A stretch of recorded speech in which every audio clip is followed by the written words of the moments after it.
नमस्कार, श्रीमती मोहरी देवी तापड़िया कन्या महाविद्यालय जसवंतगढ़ के इस यूट्यूब चैनल पर मैं प्रवक्ता हनुमान मल शर्मा आपका हार्दिक स्वागत और अभिनंदन करता हूं।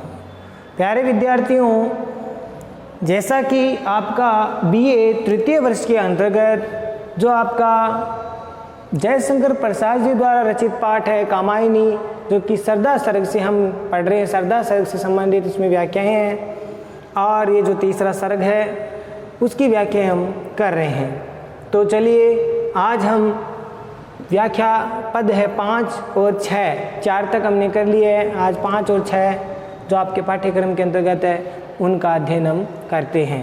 तो प्यारे विद्यार्थियों, पहली ये व्याख्या है वो आप देख लीजिए कि आ है वह मुख पश्चिम के व्योम, बीच जब घिरते हो घनश्याम, अरुण रवि मंडल उनको भेद, दिखाई देता हो छवि धागम, या की नव इंद्र नील लघु सिंह, फोड़ कर धधक रही हो कांत, एक लघु ज्वाला मुखी अचेत, माधवी रजनी में अश्रांत। तो ये पद देखिए। अब इस पद में प्यारे विद्यार्थियों जयशंकर प्रसाद जी ने जो कामायनी महाकाव्य के जो सरदा सर्ग है उसमें जब जल प्रलय के बाद में एकांकी मनु सोचमग्न होते हैं, सागर के तट पर एक शिलाखंड पर बैठे हैं, उस समय जो सरदा का आगमन होता है उनके सम्मुख, और सरदा का इस प्रकार से परिचय पूछना, बात करना, वार्तालाप करना, बतियाना वो उनको इतना अच्छा लगता है तो वो उसमें एक तरह से सरदा के प्रति वो सम्मोहित हो जाते हैं। तो इसी का इसमें वर्णन किया है। सरदा के जो रूप सौंदर्य के बारे में इसका वर्णन इसमें किया गया है। मनु उनके सरदा के रूप सौंदर्य पर आसक्त है या सम्मोहित हो गए हैं, तो उसका वर्णन इसमें किया जा रहा है। तो ये आप उसमें प्रसंग में लिख देंगे। और पहली वाली पंक्ति आपको पता ही है, प्रस्तुत पद्यांश जयशंकर प्रसाद जी द्वारा रचित कामायनी महाकाव्य के सरदा सर्ग से अवतरित है। अब देखिए, आ है यानी जब से मनु ने सरदा को देखा तो उस समय सरदा का जो रूप सौंदर्य लावण्य था उसको देख करके उनके मन में यह भाव आए कि आ है वह मुख पश्चिम के व्योम, बीच जब घिरते हो घनश्याम। घनश्याम का अर्थ होता है काले बादल, और व्योम माने आकाश, नभ। ऐसा लगता है सरदा के मुख को देख करके मनु के मन में भाव आए कि आहा, वह कितना सुंदर जो है इस युवती का मुखमंडल है। ऐसा लगता है उसके मुखमंडल को देख करके जैसे को पश्चिम दिशा के आकाश में, पश्चिम दिशा के आकाश में या आकाश में पश्चिम दिशा में जब सूर्य अस्तागम, क्षमा करना, पश्चिम दिशा के आकाश में जैसे कोई काले बादल है वो उमड़ घुमड़ करके घिर रहे हो, इस प्रकार से सरदा का मुखमंडल है वो लग रहा था। किसको? मनु को। कैसा लग रहा है? जैसे कोई पश्चिम के आकाश में काले बादल है वो उमड़ घुमड़ रहे हो, पश्चिम के आकाश में जब सूर्य अस्ताचलगामी हो रहा है, अरुण रंग का है, लालिमा से युक्त है, ऐसे समय में जो है काले बादल है वो उमड़ घुमड़ रहे हैं। ऐसा उनके मुखमंडल को देखकर मनु को महसूस हुआ। अरुण रवि, अरुण रवि माने लाल आभा वाला, लाल आभा या रंग, रवि माने सूर्य, मंडल का अर्थ हो गया यहाँ पर समूह से, बादलों के समूह से, ठीक है। तो बादलों के समूह से उनको भेद, मैंने उनको भेद करके, तो इस प्रकार से लग रहा था कि उन रूप सौंदर्य को देखकर इस प्रकार से भाव प्रतीत हो रहा है कि जैसे कोई सूर्य है वो बादलों के समूह को भेद करके दिखाई देता हो छवि धाम। छवि धाम का अर्थ होता है रूप सौंदर्य, ठीक है, सौंदर्य का स्थान, सौंदर्य का स्थान। तो इस प्रकार से यहाँ पर ये लग रहा था किसको? मनु को, लग रहा था कि जैसे वो पश्चिम दिशा के आकाश में जैसे काले बादल उमड़ घुमड़ करके घिर रहे थे और उनको उस समय अस्ताचलगामी पूरे पश्चिम दिशा में डूबता हुआ जो सूर्य अरुण रंग का है वो बादलों के समूह को भेद करके अपने सौंदर्य का स्थान है वो दिखा रहा था, या अपने सौंदर्य से जो है ओतप्रोत हो रहा था, सौंदर्य को दिखा रहा था, अत्यधिक सुंदर लग रहा था, आकर्षक लग रहा था। तो उसी प्रकार से यहाँ पर जो सरदा का मुखमंडल है वो मनु को ऐसा लगा कि जैसे कोई जो है काले बादलों की तरह, यानी अरुण रंग का उसका मुखमंडल हो गया पीत वर्ण का। ठीक है, यहाँ पर रवि जो बताया गया है, सूर्य जो अरुण रंग का सूर्य यानी लाल आभा वाला। तो इस प्रकार से यहाँ पर ये जो भाव है ये सरदा का मुखमंडल के लिए है कि सरदा का जो मुख है वो पीत या गोर वर्ण का है, और उस गोर वर्ण के जो है मुखमंडल के ऊपर या उसके शरीर की आभा पर ये जो काले रंग के उसने जो परिधान वो पहन रखे थे उनके, तो यहाँ पर जो काले बादल है वो तो सरदा का जो परिधान था, जो मेष का जो चर्म था, भेड़ की जो खाल थी वो नीले काले रंग की, वो उसमें भाव आ गया है। ठीक है, वो काले बादल के समान वो जो उसने पहन रखी थी, क्या वो मेष की चर्म, और वो जो लाल रंग की जो आभा वाला जो सूर्य या मुख उसका मंडल था, समूह था, वो इस प्रकार से लग रहा था कि जैसे कोई उसका जो सुंदर सा मुख था गोर वर्ण का वो ऐसे भेद करके सौंदर्यमय लग रहा था। अगला पंक्ति देखिए, या का अर्थ यहाँ पर अथवा से है। या फिर मनु को कैसे लगा, अथवा की नव नव मन नई, इंद्र नील लघु श्रृंग, श्रृंग मने चोटी पहाड़ी, ठीक है, पहाड़ी चोटी, लघु मने छोटी, पहाड़ी की चोटी, इंद्र नील मने नए, नीलमणि पर्वत, नीलमणि पर्वत या नील पर्वत है, उसके ऊपर जैसे कोई छोटी कोई जो है क्या नाम, ये ज्वालामुखी है, वो जैसे कोई छोटा ज्वालामुखी है वो धधक रहा होता, फोड़ कर धधक रही हो, कांत, कांत माने आकर्षक सुंदर, आकर्षक या सुंदर।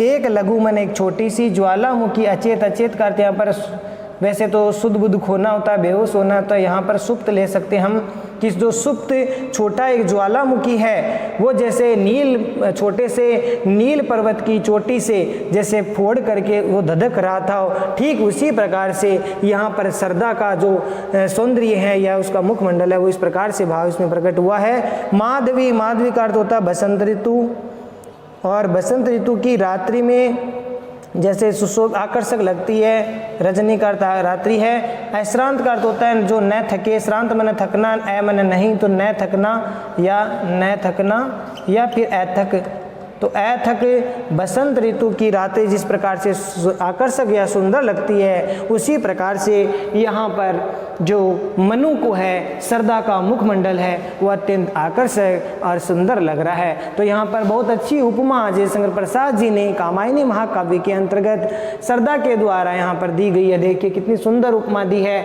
यानी उनके जो वस्त्र है वो काले बादल हो गए और अरुण रंग के जो रवि सूर्य है वो उनका मुखमंडल हो गया।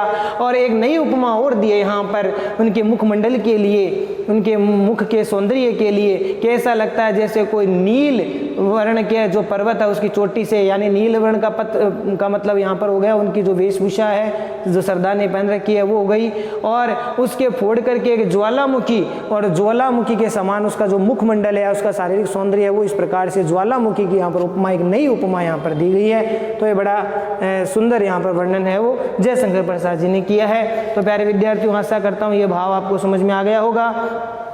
ठीक है, तो ये इसमें जो भाव है प्रतीक रूप में बताया गया है कि जो काले परिधान के बीच में जो स्वर्णिम आभा वाली जो सरदा का जो सुंदर शरीर है वो जैसे गोर वर्ण का पीले रंग का जो वर्ण है जो उसी प्रकार से अस्ताचलगामी जो सूर्य है और ज्वालामुखी की छोटी सी लो या ज्वाला के समान है वो दिखाई दे रहा है। तो ये भाव इसमें व्यक्त किया है। और विशेष वाले पॉइंट में आप लिख देंगे सरदा के रूप वर्ण का आकर्षक और आश्चर्य भाव से वर्णन इसमें किया गया है। सरदा का जो रूप वर्णन है वो अत्यंत आश्चर्य और आकर्षण रूप से इसमें वर्णन किया गया है। अलंकारों की बात करें तो प्यारे विद्यार्थियों अनुप्रास और उपमा अलंकार का शानदार प्रयोग इसमें किया गया है। अनुप्रास है और आपके उपमा अलंकार का प्रयोग इसमें किया गया है।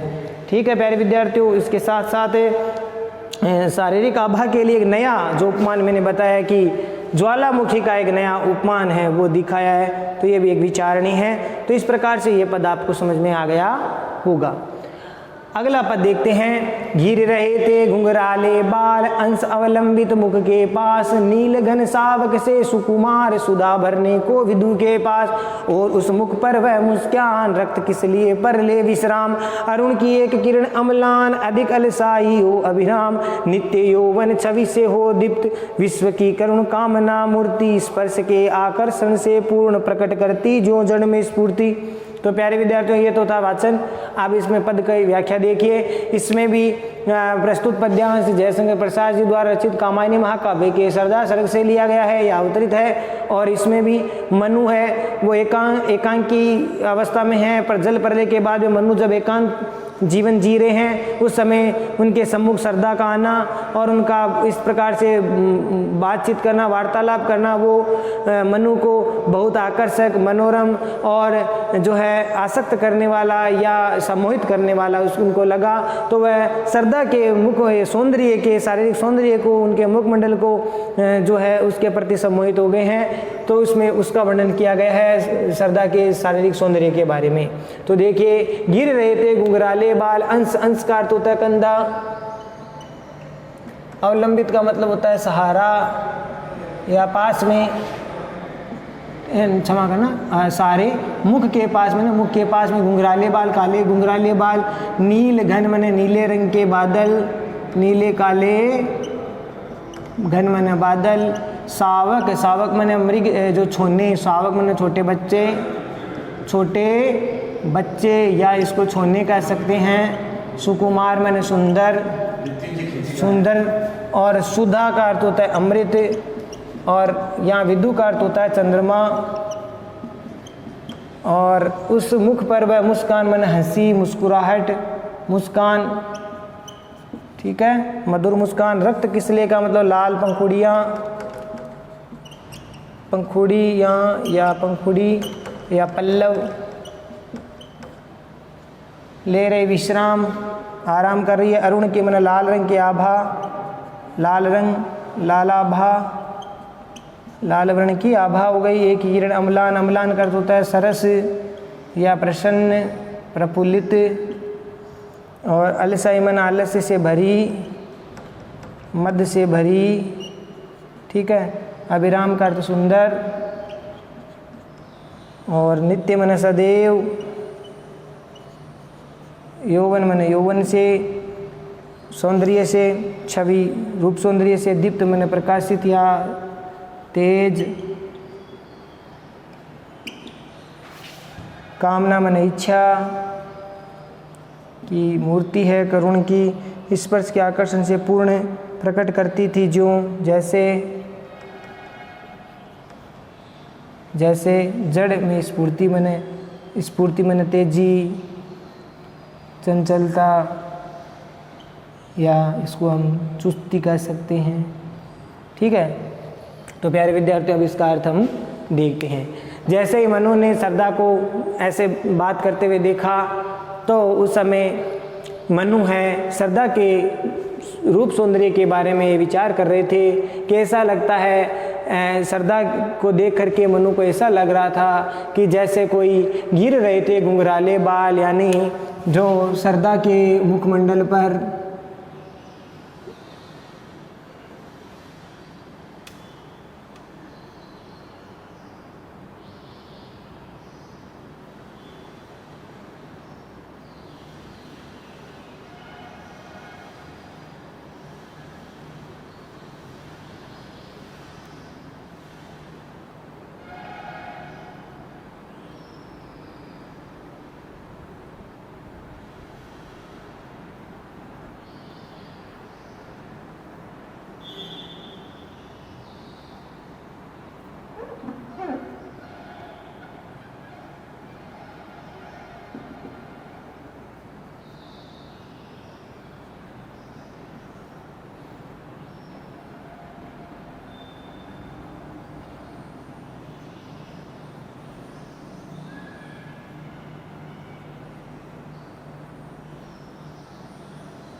तो प्यारे विद्यार्थियों, इस प्रकार से इसमें भाव व्यक्त किया है। ये मान लीजिए श्रद्धा है और श्रद्धा का जो मुखमंडल है आभा इसमें बताए जाने की कोशिश की जा रही है। देखिए कि ऐसा लग रहा था मनु ने जब श्रद्धा को देखा तो ऐसा लगा कि जैसे श्रद्धा के मुखमंडल पर जो है मुख के पास है कंधे तक लंबे लंबे घुंघराले बाल है वो बिखरे हुए थे, लंबे लंबे घुंघराले बाल है वो बिखरे हुए थे और वो इस प्रकार से लग रहे थे, ऐसे प्रतीत हो रहे थे जैसे नीले काले बादलों के जो छोटे बच्चे या छोने हैं, सुंदर से सुकुमार, सुकुमार सुंदर कोमल, ठीक है, जो कोमल सुंदर जो बच्चे हैं, यहाँ पर बालकों की उपमा दी है किसको, नीले काले बादलों को। तो नीले यानी उसके मुखमंडल पर, श्रद्धा के गोर वर्ण के उस मुखमंडल पर जो घुंघराले हुए बाल जो कंधे तक बिखर रहे थे, उनको देख करके ऐसा लग रहा था कि जैसे नीले काले बादलों के छोटे बच्चे अमृत चंद्रमा के पास है वो अमृत भरने के लिए जा रहे हो, सुधा भरने को विदु के पास, सुधा मैंने अमृत भरने को विदु मैंने चंद्रमा के पास जा रहे हो, उनको देख करके ऐसा लगा। यानी यहाँ पर जो मुखमंडल है वो तो हो गया चंद्रमा, ठीक है, और उसकी जो रूप सौंदर्य है वो हो गई सुधा यानी अमृत, और जो घुंघराले बाल है वो हो गया बादलों के बच्चे, बादलों के जो छोने हैं बच्चे हैं, ये इसमें उपमा दी है। तो बादलों के जो बच्चे हैं उसके समान है वो लग रहे थे। तो इस प्रकार से यहाँ पर बहुत अच्छी उपमा है वो दी है उनके श्रद्धा के रूप माधुरी के बारे में। और उस मुख पर वह मुस्कान, और उस समय श्रद्धा की जो मुस्कान है वो तो और भी अनूठी थी, और उस मुख पर वह मुस्कान बहुत मधुर मधुर श्रद्धा है वो मुस्कुरा रही थी, श्रद्धा है मधुर मधुर मुस्कान कर रही थी और वो बड़ी अनूठी थी। ऐसा लगता था उसको देख करके मधुर मुस्कान को कि रक्त किस लिए पर ले विश्राम, यानी ऐसा लग रहा था उसके सुंदर से लाल होठों पर, लाल पखुड़ियों जैसे ओष्ठों और होठ पर जैसे कोई मुस्कान है वो विश्राम कर रही हो, ठीक है। तो यहाँ पर उपमा दी है इन होठों को, रक्त किस लिए मैंने लाल पंखुड़ी के समान उसके होठों पर जो है मुस्कान है वो क्या कर रही है, मुस्कान है वो विश्राम कर रही है। अरुण की एक किरण अम्लान अधिक अलसायु अभिराम, लाल रंग की आभा से युक्त ऐसा लगता है जैसे उस गोर वर्ण के मुखमंडल पर जैसे कोई सूर्य की लाल रंग की आभा है या किरण है, वो अत्यधिक सरस है, प्रसन्नता व्यक्त कर रही है। उनके होठों पर लाल रंग की सूर्य की किरण है वो जैसे सरसता बरसा रही है, प्रसन्न कर रही है। अधिक अलसायु अभिराम, वो उस यौवन से परिपूर्ण, यौवन के मध्य से परिपूर्ण बहुत ही सुंदर आकर्षक है वो लग रही थी। नित्य यौवन छवि से हो दीप्त विश्व की करुण कामना मूर्ति, और उस यौवन से परिपूर्ण, नित्य यौवन का मतलब नित्य यौवन से परिपूर्ण उस सुंदर सी श्रद्धा की छवि से ऐसा लग रहा था कि ऐसे प्रकाशित तेज, उसके सौंदर्य का तेज या प्रकाश जो है उसके यौवन का इस प्रकार से लग रहा था जैसे विश्व की करुण कामना की पूर्ति हो, यानी साक्षात विश्व की करुणा की मूर्ति हो। करुण कामना मूर्ति यानी विश्व की करुणा की वो प्रत्यक्ष मूर्ति के समान श्रद्धा वो लग रही थी, और वह समस्त मानवों की कामनाओं को पूर्ण करने वाले थे। तो करुण है, करुण मूर्ति है, और समस्त कामनाओं यानी समस्त मानवों की इच्छाओं को पूर्ण करने वाली है। और श्रद्धा को देख करके ऐसा प्रतीत हुआ कि जैसे स्पर्श के आकर्षण से पूर्ण प्रकट करती जो जड़ में स्फूर्ति, यानी श्रद्धा को स्पर्श करने के आकर्षण से, श्रद्धा को स्पर्श करने, शारीरिक सौंदर्य को स्पर्श करने के आकर्षण से जो है जड़ पदार्थों में भी स्फूर्ति का संचार है वो हो जाता था। इस प्रकार से मनु को श्रद्धा का भाव, जो श्रद्धा का रूप सौंदर्य है वो लगा। तो इस प्रकार से नई उपमा यहाँ पर दी गई है। तो प्यारे विद्यार्थियों आपको समझ में आ गई होगी। तो इस प्रकार से इसमें ये भाव भी व्यक्त किया गया है। श्रद्धा को जो होठ है वो जो अरुण वर्ण के इसमें माने गए हैं, पंखुड़े के समान माने हैं, वो जो अम्लान है यानी सरस और प्रफुल्लित कर रहे हैं, और यौवन की सुंदर मादकता अधिक है वो अलसा रही है, और जो श्रद्धा का जो सारा शरीर है यौवन की छवि से इस प्रकार से शोभायमान हो रहा है जैसे कोई विश्व की जो करुण मूर्ति हो, समस्त मानवों की कामना की पूर्ति करने वाली हो। तो प्यारे विद्यार्थी समझ में आ गया होगा। विशेष वाले बिंदु में आप लिखेंगे श्रद्धा के रूप वर्ण का, इसमें छायावादी वर्णन इसमें किया गया है, जो है श्रद्धा के रूप वर्ण का इसमें छायावादी शैली में वर्णन है वो किया गया है। श्रद्धा के रूप माधुर्य का छायावादी शैली में वर्णन किया गया, ये आप लिख सकते हैं।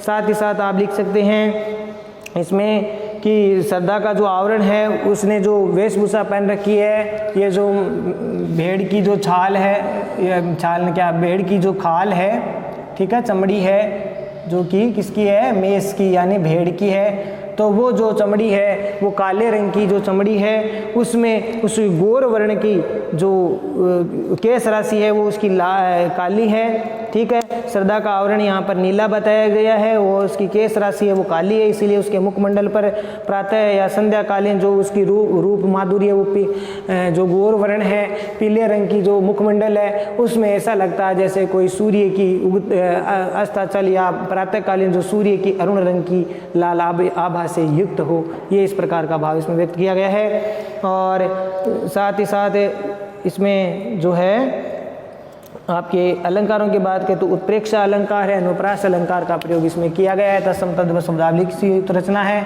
तो अनुप्रास आप लिख देना, और ज्यों आया है तो यह इसमें वो हो गया उत्प्रेक्षा अलंकार, और तत्सम तद्भव शब्दावली से युक्त रचना है। और साथ साथ आप इसमें छंद की सुगेयता है, ये भी आप लिख सकते हैं। तो आशा करता हूँ ये पद आपको समझ में आ गया है। छायावादी शैली का प्रयोग भी जयशंकर प्रसाद जी ने किया, क्योंकि जयशंकर प्रसाद जी छायावादी कवि है। तो आशा करता हूँ ये दोनों पद आपको समझ में आ गए होंगे। तो प्यारे विद्यार्थियों, आज के लिए बस इतना ही। जयशंकर प्रसाद जी से के जो अगले पद हैं 6 तक हमने आज कर लिए हैं, आगे वाले पद हैं वो अगली वीडियो में लेंगे। तब तक के लिए व्याख्याओं को पढ़ते रहिए, उनको नोट्स बनाते रहिए, याद करते रहिए, और चैनल को ज़्यादा से ज़्यादा लाइक, शेयर और सब्सक्राइब करते रहिए। जय भारत, जय हिंदी।